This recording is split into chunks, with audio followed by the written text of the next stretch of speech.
நம்முடைய விசுவாசம் உள்ள ஜெபம் சில நேரத்தில் அவர் கேட்காம அவர்கிட்ட இருந்து பதிலை கொண்டு வரும். அவ்வளவு நல்ல தேவன். எப்படிப்பட்ட தேவனை நீங்களும் நானும் ஆராதித்துக் கொண்டிருக்கிறோம். அவரை கேட்காம பதில் வருமா? ஆமா வரும். பெரும்பாடு ஒரு ஸ்திரீக்கு வந்துச்சு. அவரை கேட்டுட்டு வரல சுகம், அவரை கேட்காம வந்துச்சு.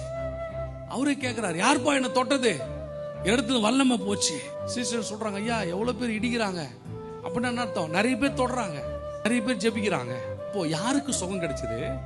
விசுவாசத்தோடு தொட்ட அந்த பெரும்பாடுள்ள ஸ்திரீக்கு. தொடர எல்லாருக்கும் சுகம் கிடைக்கல, ஜெபிக்கிற எல்லாருக்கும் பதில் கிடைக்கல, ஜெபிக்கிற எல்லாருக்கும் அற்புதம் நடக்கல. யார் விசுவாசத்தோடு ஜெபித்தார்களோ அவர்களுடைய வாழ்க்கையில மட்டுமே அதிசயங்கள் அற்புதங்கள் நடந்தது. இன்னைக்கு நம்ம வாழ்க்கை இந்த அதிசயங்கள் அற்புதங்கள் நிறைந்த ஒரு வாழ்க்கையாக மாற வேண்டும்.